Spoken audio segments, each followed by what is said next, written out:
नमस्कार, मैं दुर्गेश्वर कैवर्त आपका स्वागत करता हूं अपने इस YouTube चैनल में। आज का विषय है नियमावली विषय के अंतर्गत मसाहती खसरा। मसाहती खसरा होता क्या है? यह खसरा पाठशाला से अलग कैसे होता है? इस प्रपत्र को भरते कैसे हैं तथा विभागीय एग्जाम में यहाँ से किस प्रकार के प्रश्न पूछे जाते हैं, उन सभी का डिस्कशन करेंगे, तो अंत तक मेरे साथ बने रहिए। मसाहती ग्राम ऐसे गांव जिनकी सीमाएं निश्चित नहीं होती हैं, सीमाएं निश्चित नहीं होती हैं तथा उन गांवों के लिए कोई ट्रावर्स डाटा तैयार नहीं किए जा सकते, उन्हें हम मसाहती ग्राम कहते हैं। मतलब ऐसा गांव जिसकी सीमाएं निश्चित नहीं रहती क्योंकि ट्रावर्स डाटा तैयार नहीं है, ऐसे गांवों को हम मसाहती ग्राम कहते हैं। तो ऐसे गांवों का खसरा हमें किस प्रकार तैयार करना है उसे देखते हैं।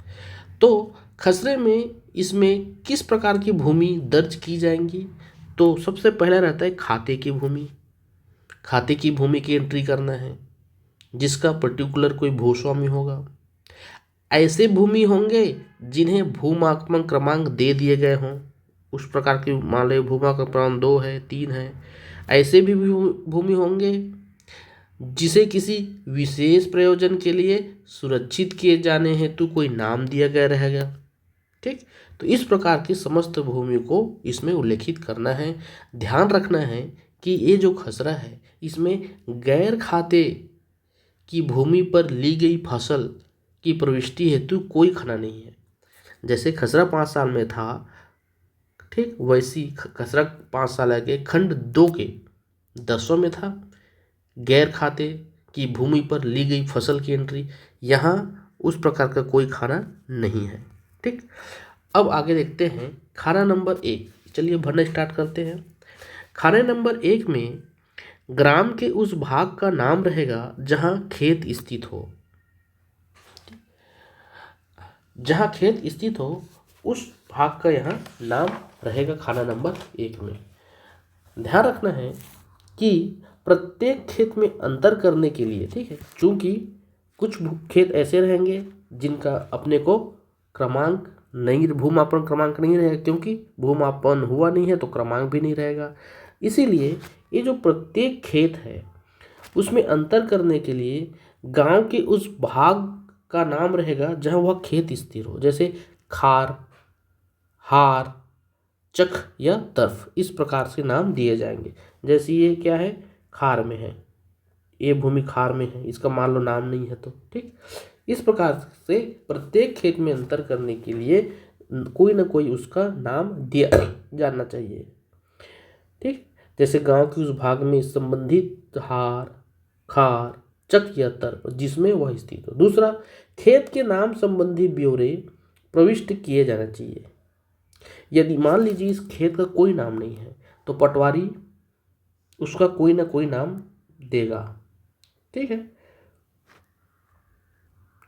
और दूसरी बात यह भी ध्यान रखना है कि पटवारी जो है जब मसाहती खसरा तैयार करेगा, ठीक है, तो गांव का अनुमानतः मोटी रूपरेखा या उसका जो है नजरी नक्शा टाइप का बना लेना चाहिए ताकि उसे खसरा लिखने में आसानी पड़े कि कौन सा खेत किधर स्थित है। ठीक है, और पटवारी द्वारा खेत का भूमापन कर लिए जाने के पश्चात, ठीक है, वह कंघी द्वारा या अन्य उपकरण द्वारा क्षेत्रफल निकाल के खाना नंबर 5 में प्रविष्ट करेगा। उसका एरिया भी निकालना है। ठीक है, तो सबसे पहले तो भी खाना नंबर 1 को भरना स्टार्ट करते हैं। ग्राम के उस भाग का नाम जहाँ खेत स्थित हो उस भाग को लिखना है। ठीक, जैसे हार, खार, तर्फ, इस प्रकार से लिखना है। ठीक, दूसरा में आता है खेत का क्रमांक या नाम। देखिए, खेत का क्रमांक देना है यदि क्रमांक हो तो, यदि क्रमांक नहीं हो तो खेत का नाम दे सकते हो। ठीक है, यदि उसका कोई नाम नहीं है तो पटवारी को उसका कोई ना कोई नाम देना पड़ता है, इसलिए पटवारी यहाँ नामकरण करने के लिए स्वतंत्र है। ठीक, खाना नंबर 3 में खेत में सम्मिलित भूखंडों की संख्या को दर्शाना है। यदि किसी एक व्यक्ति द्वारा धारित भूमि के संबंध क्षेत्र को एक ही खेत माना जाए, जैसे एक खेत है, मान लो मसाहती खसरा एक खेत है, इस खेत में बहुत सारे इस प्रकार के भूखंड बने हुए हैं, लेकिन ये एक ही भूमि धारक का है। ठीक है, तो भले ही इसमें अनेक भूखंड, डोलियां या बंधियां हों, लेकिन किसी एक व्यक्ति के द्वारा धारित भूमि के संबद्ध जो क्षेत्र है उसको एक ही खेत माना जाएगा। इस संपूर्ण खेत को एक ही खेत माना जाएगा, भले ही उसमें अनेक डोलियां हों, चाहे भूखंड हो, चाहे बंधिया हो। ठीक, तो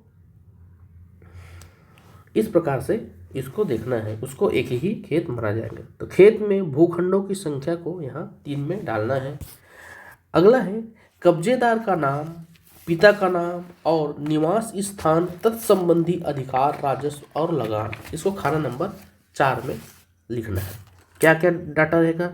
कब्जेदार का नाम रहेगा, पिता का नाम रहेगा, निवास स्थान रहेगा, ठीक, अधिकार रहेगा, किस अधिकार के तहत वह भूमि धारण किया है, राजस्व और लगान रहेगा।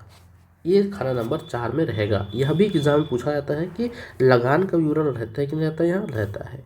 5वां है क्षेत्रफल। क्षेत्रफल कैसे देखना है तो आपको बता दिया था कि पटवारी द्वारा खेत का भूमापन कर लिए जाने के पश्चात वह कंघी द्वारा या अन्य उपकरण से क्षेत्रफल यहाँ निकाल के खाना नंबर 5 में उसको भरेगा। खाना 5 हो गया। अब आता है खाना नंबर 6 से लेकर 10 तक। 6 से लेकर 10 तक यह है फसल के ब्यौरे। फसल के ब्यौरे के अंतर्गत देखिए कृषि के अंतर्गत क्षेत्रफल, कौन कौन से कृषि के अंतर्गत क्षेत्रफल में जिसमें वर्ष के दौरान फसल हुई है, तो खाना नंबर 6 में आता है फसल का नाम। फसल का नाम लिखेंगे यहाँ पर खाना नंबर 6 में। ठीक है, और खाना नंबर 7 में उसका क्षेत्रफल लिखेंगे। यदि द्विफसली है तो खाना नंबर 8 में डालेंगे उसको। ठीक है, ध्यान रखिए खाना नंबर 6 और 10 के बारे में। जब किसी खेत में एक से अधिक फसल हो या उसमें आंशिक रूप से फसल ली गई हो, ठीक है, मान लीजिए कोई खेत है, एक खेत है, इसमें एक से अधिक फसल ली गई हो, मान लो इसमें धान लिया गया है, इसमें मक्का लिया गया है, और यह क्या है, पड़ती है, 3 खंड है। तो ध्यान रखिए जब किसी खेत में एक से अधिक फसल हो या आंशिक रूप से फसल ली गई हो और आंशिक रूप से पड़ती हो, तो पटवारी कैसे निकालेगा क्षेत्रफल को? अनुमान के द्वारा। अनुमान के द्वारा जैसे मान लीजिए ये है आपका 3 हेक्टेयर का ज़मीन है, तो एक तिहाई में है, तो 3 हेक्टेयर, 1 हेक्टेयर में धान, 1 हेक्टेयर मक्का और 1 हेक्टेयर पड़ती। इस प्रकार से खाना 6, 7 और 9 चालू वर्ष की अर्थात 1 वर्ष की पड़त को डालना है। ठीक, ये हो गया। और अन्य पड़ती अर्थात 2 से 5 वर्ष तक की पड़ती। इम्पॉर्टेंट यहाँ यह है कि अन्य पड़ती के अंतर्गत इसमें 2 से 5 वर्ष तक की पड़ती को माना गया है, जबकि खसरा 5 साल में क्या होता है, 5 वर्ष से अधिक की पड़ती को अन्य पड़ती मानते हैं, और यहाँ 2 से 5 वर्ष तक की पड़ती को अन्य पड़ती माना गया है। खाना 7 में ध्यान रखिएगा क्षेत्रफल में, यदि कोई फसल सिंचित है, मान लीजिए धान की फसल ले रहे हैं और सिंचित है, तो धान मान लीजिए 1 हेक्टेयर में ले रहे हैं तो 1 हेक्टेयर लिखेंगे खाना नंबर 7 में, और सिंचित है तो इसे हम इस प्रकार से गोला लगाना है ताकि पता चले। और सिंचाई के साधन को कैफियत की खाना 11 में लिखना है। ओके, खाना 8 द्विफसली हो गया। खाना 9 चालू वर्ष की पड़ती अर्थात 1 वर्ष की पड़ती, और खाना 10 में अन्य पड़ती अर्थात 2 से 5 वर्ष तक की पड़ती को हमें अन्य पड़ती माना गया है। खाना 11 में क्या लिखना है, तो खाना 11 में बताया जैसे कि यदि सिंचाई किया है तो सिंचाई के साधन को लिखेंगे, कोई सीमा चिन्ह यदि है उसको लिखेंगे। ठीक है, भूमि स्वामी का पट्टाधारी, देखिए खसरा 5 साल के खंड 1 में यदि कोई पट्टा धारित करता है या उप पट्टा धारित करता है तो उसके लिए अलग से खाना था। यहाँ पट्टाधारी और उप पट्टाधारी के लिए अलग से खाना नहीं है, उसे खाना 11 में भूमि स्वामी का पट्टाधारी या मौर्सी काश्तकार का उप पट्टाधारी से संबंधित ब्यौरे लिखना है कैफियत के खाने में। और कितना पट्टे का अवधि है, उसका रकम कितना है, उस और शर्तें यहाँ खाना 11 में लिखना है। तो खाना 11 हो गया। ठीक, तो ये है आपका मसाती खसरा, इस प्रकार से लिखना है। ए नोट्स है उसके, यहाँ इसको पढ़ सकते हैं। सेम टू सेम है कि क्या क्या भूमि दर्ज की जाएगी यहाँ बताया गया है। खाते की भूमि, ऐसे जिसका भूमा क्रमांक हो, विशेष प्रयोजन के लिए रक्षित भूमि, ये सबका एंट्री होता है। ठीक, अब देखिए और क्या इसमें नया पॉइंट है। ठीक है, जो भी नया पॉइंट होगा उसको मैं यहाँ आपको बताऊंगा। तो इस प्रकार के प्रश्न यहाँ से आते हैं। जैसा कि आपको पूछा कि इसमें क्या अतिक्रमण क्षेत्र में लिया गया फसल के लिए अलग से खाना है, जैसे कि खसरा पाठशाला में था, तो आंसर है नहीं। मसाहती खसरा में इस प्रकार से कोई अलग से खाना नहीं है। ठीक है, ये जो खसरा है प्रतिवर्ष तैयार किया जाता है। यह जो खसरा है लिखने के पूर्व पटवारी उस ग्राम का भ्रमण कर नजरी नक्शा तैयार कर लेता है, तो एक खसरा लिखने में आसानी होता है।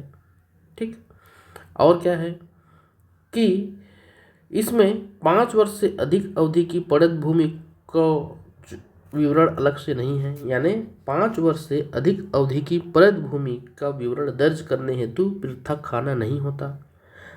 ठीक, नेक्स्ट है कि मसाहती खसरा में गैर खाता की भूमि पर ली गई फसल की प्रविष्टि के लिए कोई अलग से खाना नहीं होता है, एक अंतर है। और अगला है कि सर्वेक्षित ग्रामों के लिए जब मसाहती खसरा जमाबंदी तैयार करने हेतु निर्धारित, जो हम पहले विवरण बनाते थे सर्वेक्षित, यानी जिस गांव का भूमापन हो गया है उसके लिए हम लोग खसरा पाठशाला बनाते हैं। सेम खसरा पाठशाला के प्रारूप में मसाहती ग्राम के लिए भी बीवन बनाना है आपको। लेकिन जब ये बीवन बनाएंगे तो ध्यान रखिएगा कि उस बीवन के खाता नंबर 3 में खेत का नाम और क्रमांक रहेगा। वहाँ क्या रहता था, भूखंड क्रमांक रहता था, लेकिन वहाँ इसमें जब बीवन बनाएंगे तो खेत का नाम और क्रमांक रहेगा। ठीक, और क्या रहता है इसमें, तो और देखिए कि खसरा के अंत में निम्नलिखित ब्यौरे दिए जाते हैं। क्या क्या ब्यौरा दिया जाएगा, वर्ष के दौरान सिंचाई हेतु उपयोग में लाए गए कुओं की संख्या, सिंचाई में उपयोग में लाए गए तालाबों की संख्या, गांवों में हलों की संख्या और गांव में जुताई के लिए काम में आने वाले पशु की संख्या। कुआं, तालाब, हल और पशु, इतना जो है इस मसाहती खसरा में दर्ज करना है। ठीक, इसका बीवन भी तैयार हो गया।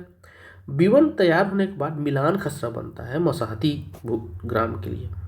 मिलान खसरा में ध्यान रखिएगा कि चूंकि इसमें गैर खाता की भूमि के फसल का विवरण नहीं रहता और गैर खाता का क्षेत्रफल भी इसमें नहीं रहता, इसलिए मिलान खसरा के खाना नंबर 6, जिसमें गैर खाता की भूमि में ली गई फसल, और खाना 8 से लेकर 13 तक जो गैर खाता का क्षेत्रफल है, जिसमें आबादी, अमरई, बड़े झाड़ के जंगल, झुड़पी जंगल, घास, पानी के नीचे पहाड़, चट्टान और इमारत, ये जो रहता है उसकी एंट्री जो है मिलान खसरा भरते समय, मिलान खसरा जब मसाहती ग्राम का बनाएंगे तो ये सब डाटा को छोड़ देना है, क्योंकि ये सब डाटा हमें मसाहती खसरा में नहीं मिलता। फिर इसका जिंसवार बनाएंगे मसाहती ग्राम का, और जमाबंदी गोशारा भी बनाते हैं। ठीक है, तो इस प्रकार मसाहती ग्राम का हमें भू अभिलेख बनाना रहता है। ठीक, तो ये है मसाहती ग्राम, और ये जो खसरा है प्रतिवर्ष बनाया जाता है, और यहाँ से इस प्रकार के प्रश्न पूछे जाते हैं जैसा कि मैंने डिस्कशन किया है। आई होप आपको मसाहती खसरा समझ में आया होगा। Thanks for listening, thank you very much, धन्यवाद।